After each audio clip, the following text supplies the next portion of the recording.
Hello friends, I welcome you all to my YouTube channel Train Your Brain. I am Nikita and आज हम chapter number 2 of honeysuckle English class 6 NCERT का chapter number 2 continue करेंगे। Last class में हमने इस chapter के कुछ word meaning discuss किए थे और साथ में स्टोरी का भी एक ग्लिम्स ले लिया था। सो स्टार्ट करते हैं chapter number 2, how the dog found himself a new master, कि कैसे डॉग को अपने लिए एक न्यू मास्टर मिला, कैसे उसने उसे ढूंढा। Alright, before you read you may know that the dog and the wolf are closely related. आप जानते हैं कि डॉग और वुल्फ एक जैसे ही एनिमल होते हैं, सेम कैटेगरी में आते हैं। You may also know something about how over the centuries human beings have domesticated and tamed wild animals. आपको ये भी पता होगा कि कैसे सेंचुरीज से, सेंचुरी का मीनिंग हमने डिस्कस किया था सदियों से, और ये भी बताया था मैंने आपको कि ये एक कलेक्टिव नाउन है। 100 ईयर की कलेक्शन को सेंचुरी बोलते हैं, ठीक है। और डोमेस्टिकेटेड का मीनिंग मैंने आपको बताया था, पालतू पशु जो होते हैं, यानी कि ऐसे जानवर जिनको हम पालते हैं, ठीक है। टेम का मतलब भी वही होता है, पालतू ही कह सकते हो आप, ठीक है। You may also know something about how over the centuries human being have domesticated and tamed wild animals. तो आप जानते हैं कि कैसे सदियों से ह्यूमन बीइंग ने, यानी कि आदमियों ने बहुत सारे जंगली जानवरों को कैसे पालतू बना लिया, यानी कि कैसे धीरे धीरे करके उनको पालना स्टार्ट कर दिया, उनको अपने कंट्रोल में कर लिया, ठीक है। Here is a story about how the dog become a time animal. तो ये एक स्टोरी है, एक कुत्ते की कहानी है कि कैसे वो एक पालतू पशु बना। तो अब देखते हैं कि डॉग ने अपना न्यू मास्टर अपने लिए कैसे फाइंड आउट किया। Dog were once their own masters and lived the way wolves do in freedom until a dog was born who was ill pleased with this way of life. Dog अपने खुद के मालिक हुआ करते थे, master मतलब मालिक, कि वो अपने खुद के मालिक हुआ करते थे एक समय पे। And live the way wolves do, और वो उसी तरीके से रहते थे जैसे कि वुल्फ रहते हैं। वुल्फ क्या होते हैं? भेड़िए को बोलते हैं, ठीक है। इन फ्रीडम, फ्रीडम का मतलब क्या है? स्वतंत्रता या आज़ादी में। तो जैसे एक समय पे वुल्फ भेड़िए रहा करते थे, उसी तरीके से डॉग्स भी आज़ादी में रहते थे। Until a dog was born, कब तक? ऐसा अंटिल का मतलब होता है तब तक, ठीक है, जब तक एक कुत्ते का जन्म नहीं हुआ। Who was ill pleased with this way of life. Ill pleased का मतलब मैंने आपको बताया था अनहैप्पी या बोरिंग, मतलब एक ऐसे कुत्ते का जब तक जन्म नहीं हुआ जो कि इस पैटर्न से खुश नहीं था, तब तक कुत्ते अपने मन के मालिक होते थे और वो आज़ादी से रहते थे। He was sick and tired of wandering about by himself. Wandering का मतलब मैंने आपको बताया था क्या होता है? भटकना, ठीक है, एक जगह से दूसरे जगह पे किसी चीज़ की तलाश में, या फिर आपको यही नहीं पता कि आप क्यों कोई काम कर रहे हैं, तो ऐसे ही भटकना, ठीक है। तो वो बहुत सिक होता है, बीमार, यानी कि थका हुआ। एंड टायर्ड ऑफ वॉन्डरिंग, वो बहुत बीमार और थक गया था इस पैटर्न से कि कैसे वो इधर उधर भटकता रहे। About by himself, looking for food and being frightened of those who were stronger than he, कि कैसे वो खाने की तलाश में एक जगह से दूसरी जगह भटकता रहे, और साथ में फ्राइटन का मतलब होता है डरा हुआ, ठीक है, डरना, किसी चीज से डरना। Being frightened of those who were stronger than he, और उसको इस चीज की भी चिंता थी कि कुछ एनिमल जो कि उससे स्ट्रॉन्गर हैं, तो वो कैसे अपने आप को उनसे बचाएगा, तो ये उसकी चिंता थी। He thought it over and decided that the best thing for him to do was to become the servant of one who was stronger than anyone on earth. And he set out to find such a master. और फिर उसने क्या किया? He thought it over. उसने एक लंबे समय तक इसके बारे में सोचा and decided that the best thing for him to do was to become the servant of one servant क्या होता है, नौकर को बोलते हैं, ठीक है, या सेवा करने वाले को सर्वेंट बोलते हैं, ठीक है। तो उसने क्या डिसाइड किया कि वो किसी ऐसे आदमी का दास बन जाए या सेवक बन जाए हु वो स्ट्रॉन्गर देन एनीवन ऑन अर्थ, जो कि इस धरती पे सबसे ज़्यादा स्ट्रॉन्ग हो, ठीक है। पूरी अर्थ पे कोई ऐसा जो कि सबसे ज़्यादा शक्तिशाली हो, क्यों ना वो किसी ऐसे आदमी को अपना मालिक बना ले और उसका दास बन जाए। And he set out to find such a master, और वो निकल पड़ा अपने मास्टर की तलाश में, यानी कि वो ऐसे मालिक को ढूंढने के लिए चल पड़ा। He walked and he walked and he met a kinsman of his, a big wolf who was as strong as he was fierce. He walked, वो चलता रहा और उसे कौन मिला, a kinsman of his, अपने किन्समैन का मतलब मैंने आपको बताया था, एक रिश्तेदार होता है जो पैटर्नल साइड से होता है, यानी कि आपके पापा की साइड से कोई फ्रेंड या नोन हो, तो रिलेटिव हो, तो उसको किन्समैन बोलते हैं, ठीक है। तो उसको कौन मिला, उसका एक रिश्तेदार मिला जो कि था अ बिग वुल्फ, यानी कि एक बड़ा सा भेड़िया, who was as strong as he was fierce. Fierce का मतलब क्या होता है, वॉयलेंट या फ्राइटनिंग, जिससे डर लगे, खूंखार किस्म का, यानी कि बहुत शक्तिशाली, एग्रेसिव जो बहुत ज़्यादा हो, ठीक है, उसे क्या बोलते हैं, फियर्स बोलते हैं। तो उसको एक बड़ा सा भेड़िया मिला जो कि बहुत शक्तिशाली और एक खूंखार, यानी कि डराने लायक, जो दूसरों को डरा सके, ऐसा उसको जानवर मिलता है। Where are you going dog, the wolf asked. तो भेड़िए ने उससे पूछा कि डॉग तुम कहाँ जा रहे हो। I am looking for someone to take up service with, मैं किसी ऐसे आदमी को किसी ऐसे जन को ढूंढ रहा हूँ, ऐसे पर्सन को ढूंढ रहा हूँ या एनिमल को ढूंढ रहा हूँ जिसको मैं सर्विस दे सकूँ, यानी कि जिसकी मैं सेवा कर सकूँ। Would you like to be my master wolf. तो वो वुल्फ से क्वेश्चन करता है कि भेड़िया क्या तुम मेरे मास्टर बनोगे, क्या तुम मेरे मालिक बनने के लिए तैयार हो। I don't see why not, मुझे नहीं लगता कि क्यों नहीं, या मैं क्यों मना करूँ इस चीज़ के लिए। द वुल्फ सैड, वुल्फ जवाब देता है कि मुझे मेरे पास ऐसा कोई रीज़न नहीं है कि मैं तुम्हें मना कर सकूं। एंड दिस एग्रीड अपॉन, और एग्रीड अपॉन का मतलब होता है किसी चीज़ के लिए सहमति या अपना कंसेंट जाहिर करना, स्वीकृति देना कि मैं तैयार हूँ, वो हाँ बोलता है, एग्री करता है उस चीज़ के लिए। तो वो उन दोनों के बीच में डील हो जाती है। The two of them went on together, और फिर दोनों साथ साथ आगे जाते हैं। They walked and they walked and all of a sudden the wolf lifted his nose, sniffed, darted quickly off the path and into the bushes and crept deeper into the forest. तो वो चलते हैं, चल रहे हैं, चलते जाते हैं और अचानक से, ऑल ऑफ अ सडन होता है एकदम से, ठीक है, क्विकली कोई चीज़ हो जाए। The wolf lifted his nose, तो भेड़िया अपनी नाक को ऊपर की तरफ उठाता है। स्निफ्ड, स्निफ का मतलब मैंने आपको बताया था सूंघना होता है, इधर उधर, मतलब किसी चीज़ को स्मेल फाइंड आउट करना किसी चीज़ की। डार्टेड क्विकली ऑफ, तो डार्टेड मैंने आपको बताया था एकदम से डर के या भौचक्के होके भाग जाना। तो darted quickly off the path and into the bushes, और एकदम से भेड़िया क्या करता है, इधर उधर कुछ सूंघता है अपनी नोज से और भागते हुए झाड़ियों में छुप जाता है। And creeped deeper into the forest, creep का मतलब होता है रेंगना, तो वो मतलब आराम से धीरे धीरे करके जंगल के अंदर घुसता चले जाता है, यानी कि छुप जाता है।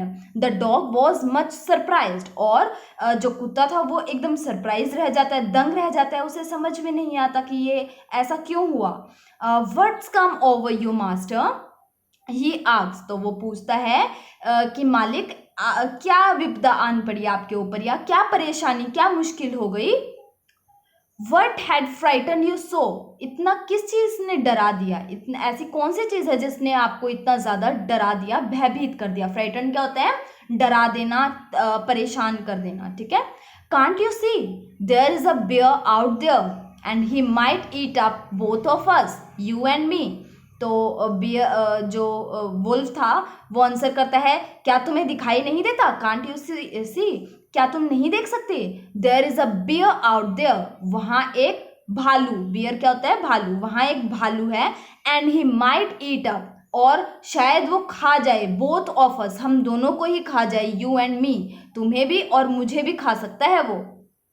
Seeing that the bear was stronger than the wolf, the dog decided to take up service with him, and he left the wolf and asked the bear to be his master. और ये सब कुछ देखने के बाद कि beer ज़्यादा stronger है वुल्फ से, डॉग ये डिसाइड करता है कि अब वो बियर को सर्विस देगा, and he left the wolf, और वो भेड़िए को या वुल्फ को छोड़ देता है, and asks the bear to be his master, और वो बियर को बोलता है कि क्या आप मेरे मास्टर बनोगे, वो उससे पूछता है कि आप मेरे को अपना सर्वेंट बनाओगे।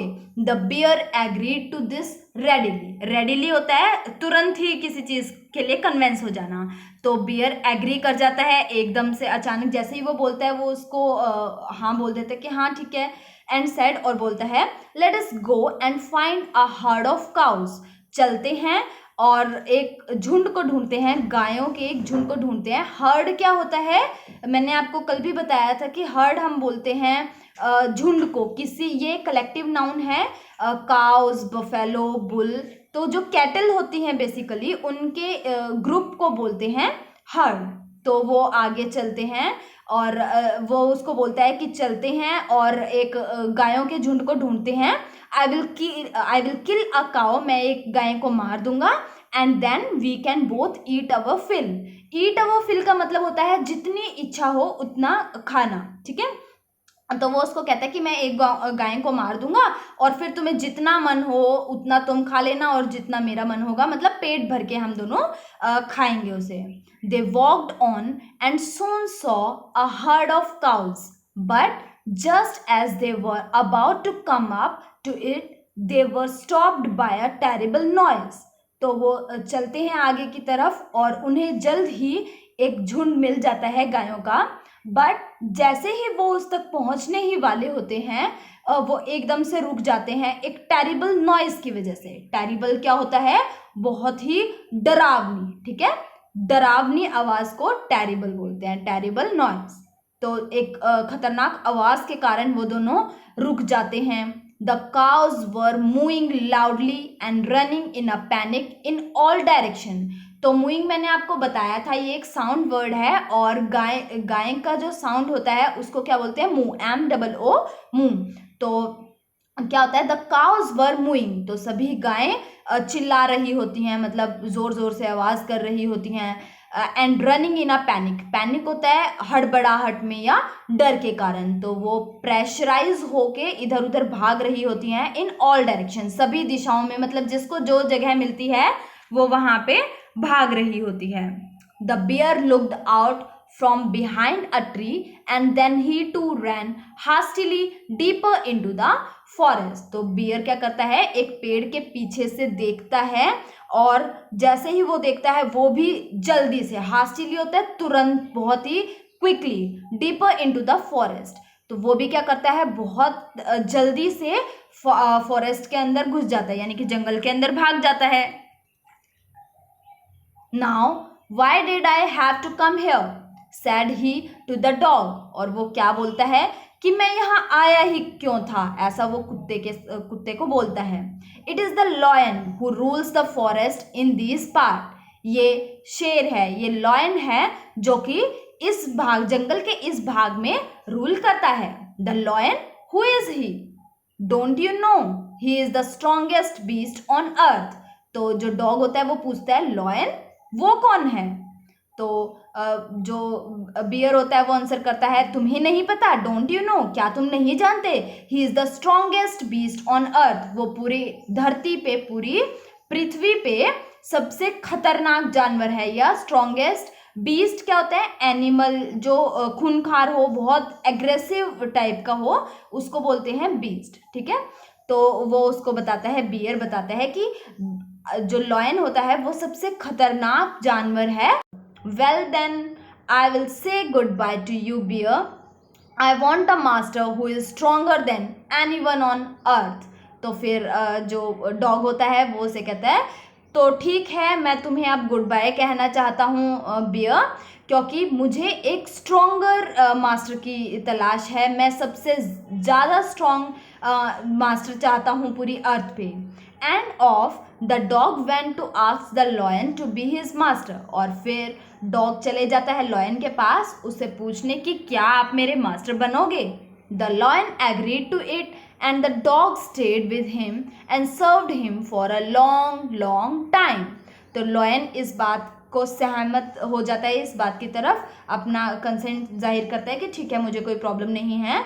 और जो डॉग होता है वो उसके साथ रहने लग जाता है, उसकी सेवा करता है, बहुत ही लंबे लंबे समय तक ऐसा ही चलता रहता है। It was a good life, ये एक अच्छा जीवन था। And he had nothing to complain of, और उसके पास ऐसा कुछ भी नहीं था जिसको वो कंप्लेन करे या ऐसा बोले कि मैं खुश नहीं हूँ अपनी लाइफ में। इस तरीके का उसके साथ कुछ भी सीन नहीं था। For there was no stronger beast in the forest than the lion, and no one dared touch the dog or offend him in any way. क्योंकि ऐसा क्यों था? क्योंकि लॉयन से ज़्यादा स्ट्रॉन्गेस्ट एनिमल पूरे जंगल में कोई भी नहीं था। और इसी वजह से डेयर्ड का मतलब होता है कोशिश करना, मतलब इतना साहस जुटाना, ठीक है। तो किसी की भी इतनी हिम्मत नहीं थी कि वो डॉग को टच कर सके या ऑफेंड का मतलब होता है उसे बुरा भला कह सके या उसको इंसल्ट कर सके। तो किसी की भी इतनी हिम्मत नहीं थी कि या तो वो डॉग को टच कर सके या फिर उसे बुरा भला कहने की हिम्मत हो किसी में, ऐसा नहीं था। But one day the two of them were walking side by side along a path that run amid bare cliffs when all of a sudden the lion stopped. But एक दिन अचानक से एक दिन क्या होता है, दोनों जा रहे होते हैं walking side by side along a path that run amid bare cliff. तो एक ऐसे रास्ते के साथ साथ से वो गुजर रहे होते हैं। अमिड होता है बीच में, ठीक है। बेयर मतलब खाली, क्लिफ मतलब चट्टान, या आप कह सकते हो कुछ पहाड़ जैसा हो, सरफेस हो। तो वो पहाड़ी के साथ साथ जा रहे होते हैं दोनों। और अचानक से जो लॉयन होता है वो रुक जाता है। He gave a great roar and struck the ground angrily with his paw with such force that a hole formed there. He gave a great roar. Roar क्या होता है? साउंड ऑफ लॉयन, ठीक है। दहाड़ता है वो, अचानक से बहुत जोर से शोर करता है।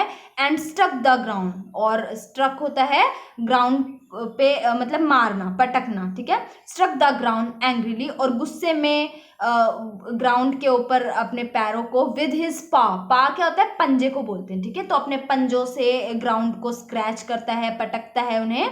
विद सच अ फोर्स, इतनी ज़्यादा जोर से करता है वो ऐसा, that a hole form there, कि एक छेद हो जाता है उस एरिया में जहाँ पे वो अपने पंजे मारता है, वहाँ पे एक होल हो जाता है।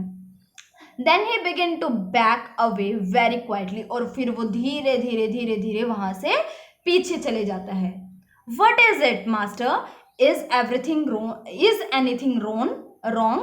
Asks the dog, surprised. तो जो डॉग होता है वो अपने मास्टर से पूछता है, क्या हुआ मालिक, क्या कुछ कोई प्रॉब्लम है यहाँ पे? सरप्राइजिंग टोन में वो पूछता है। I smell a man coming this way, the lion said. तो लॉयन जवाब देता है कि मैं स्मेल कर सकता हूँ कि कोई एनिमल इस रास्ते में आ रहा है। We had better run for it or we will be in trouble. तो हमें यहाँ से भाग जाना चाहिए, अदरवाइज हमें किसी न किसी मुसीबत का सामना करना पड़ेगा। ट्रबल होता है मुश्किल, ठीक है। तो या तो हम यहाँ से भाग जाएं, वरना हमें किसी न किसी मुसीबत में हम फंस जाएंगे। Oh well then I will say good bye to you lion. I want a master who is stronger than anyone on earth. तो फिर वो डॉग लॉयन को बोलता है, अच्छा ऐसा है क्या? अगर ऐसा है तो ठीक है, अब मैं तुम्हें गुड बाय करता हूँ, क्योंकि मुझे एक सबसे स्ट्रॉन्गेस्ट मास्टर चाहिए इस पूरी धरती पे। और तुमसे स्ट्रॉन्ग कौन हो गया? मैन। तो अब वो मैन के पास जाएगा ऑफ कोर्स, है ना। And off the dog went to join the man and he stayed with him and served him faithfully. और फिर डॉग चले जाता है, ज्वाइन करता है मैन को, यानी कि आदमी के पास चले जाता है और उसके साथ रहता है. स्टे का मतलब रहना, रुकना, ठीक है, उसके पास ठहरता है. And serve him faithfully. Faithfully क्या होता है? भरोसे के साथ, ठीक है, बिना किसी धोखे के साथ.